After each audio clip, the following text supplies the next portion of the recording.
Welcome back to Jennifer's world. আজকে হলো পুরীর তৃতীয় দিন, ঠিক আছে।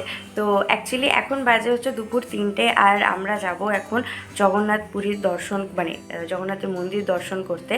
তো এই সময়টা যাচ্ছি বিকজ 4টের সময় আমরা ইচ্ছা আছে যে 4টের সময় যদি যে ধ্বজা উত্তোলনটা হয় সেটা আমরা দেখব। তো সেই জন্য এখন থেকেই মানে আমরা যাওয়ার প্রিপারেশন নিচ্ছি। তো অ্যাকচুয়ালি ব্লগটা এখন থেকে স্টার্ট করছি বিকজ সকাল থেকে আমরা বিশাল মানে প্রথমে গেছি সমুদ্রে, ওখানে স্নান করেছি, ব্রেকফাস্ট করেছি, তারপরে এসে আগে লাঞ্চটা সেরে চান টান করে ফ্রেশ হয়ে একেবারে রেডি হয়ে গেছি পুজো দেওয়ার জন্য। তো সেই জন্য ব্লগটা এখান থেকে স্টার্ট করছি। তাহলে চলো আজকে ব্লগটা স্টার্ট করি, আর তোমরা আমার সাথে থাকো আর দেখতে থাকো। সকাল থেকেই ওর বদমাইশি কিন্তু শুরু হয়ে গেছে। গুঞ্জা বাবাকে পেলে আর কিচ্ছু চায় না। এই কোথায় যাবি রে আজকে? কোথায় যাবি আজকে ঘুরতে? যাবি না? ও হোটেলে থাকবে। তুই একা থাকবি ঘরে? একা থাকবি? হ্যাঁ, এই চলো বাবা, চলো আজকে আমরা অন্য জায়গায় ঘুরতে যাবো। চলো চলো চলো চলো বাবা, চলো বাবা, চলো।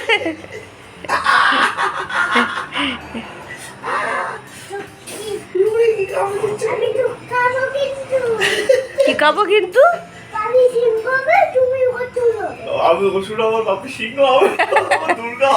একটু আস্তে খাও, আস্তে খাও, একটু আস্তে খাও, একটু আস্তে খাও। দেখো আমাদের পেতে এখানে দেয়নি কিছু, আর তুমি খাওয়া শেষ করে দিলে। ভালো লেগেছে সুজয়দা? খুব সুন্দর ছিল। কিন্তু কিন্তু কোনো লজ্জা পেও না, লজ্জা পেও না, লজ্জা পেও না, লজ্জা পেও না। আজকের ব্রেকফাস্টে ছিল নান, চানা মশলা আর একটা করে মিষ্টি।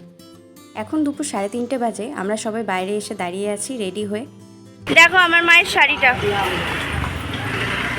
দেখো মা, দেখো আঁচলটা তুলো।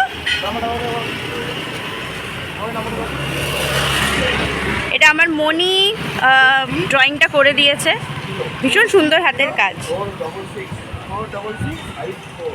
ভালো হয়েছে মা। সুজয়দা, তোমার মুখটা কেমন লাল হয়ে গেছে গো? সুজয়দা দিকে ডিমের টেবিল আছে, রাতে মাটন।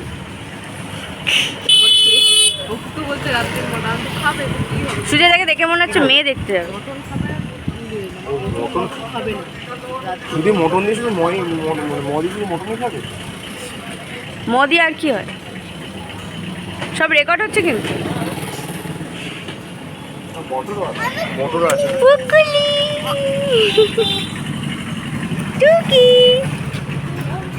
আমরা হোটেল থেকে একটা অটোতেই টানা চলে এসেছিলাম জগন্নাথ দেবের মন্দিরে। মন্দিরের সামনেটায় এসে বেশ অবাক হচ্ছিলাম, জানো তো, মনে হচ্ছিলো সব কিছুই নতুন, খুব সুন্দর হয়েছে, বাইরে থেকেও দেখে বেশ সুন্দর লাগছিল। চলো ভেতরটাও তোমাদের দেখাই। ভেতরটা ঢুকে মনে হচ্ছিল যেন কোনো বৃন্দাবন, বা এত সুন্দর, এত পরিবেশটা এত সুন্দর করে সাজিয়েছে যে কিছু মানে সব কিছু নতুন মনে হচ্ছে। আমি অনেক ছোটোবেলায় এসেছি, তাই এমনি কিছু মনে নেই। তো এই জায়গাটা দেখো, এই জায়গাটা এত সুন্দর করেছে যে তুমি এমনিই বসে থাকতে পারবে। আর এখানে জুতো এবং মোবাইল রাখার জন্য একটা করে কাউন্টার আছে, এবং সেগুলো ফ্রি অফ কস্ট। এই জাস্ট পুজো দিয়ে বেরোলাম, খুব ভালো পুজো দিয়েছি। যে আমাদের পান্ডা ছিল সে খুব ভালোভাবে আমাদের পুজো দিয়েছে, সামনে থেকে একদম দর্শন করেছি, খুব ভালো লেগেছে। আর ধ্বজা উত্তোলন সব কিছুই দেখেছি। এখন বাইরে এসে আমরা জুতো আর ফোনগুলো পেলাম, তাই এখন শ্যুট করতে পারছি ফাইনালি।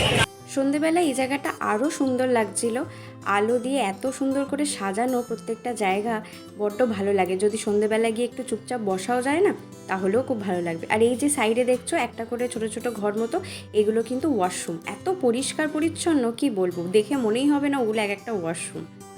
রাত্রিবেলা ডিনারটা কিন্তু বেশ ভালো ছিল, ছিল পোলাও, মটন কষা আর বেগুনি। আজকের দিনটা বেশ ভালোই কাটলো। তোমরাও জানিও ব্লগটা কেমন লাগলো। চলো আজকের মতো ব্লগটা এখানেই শেষ করি, দেখা হবে অন্য একটা ব্লগে। টাটা।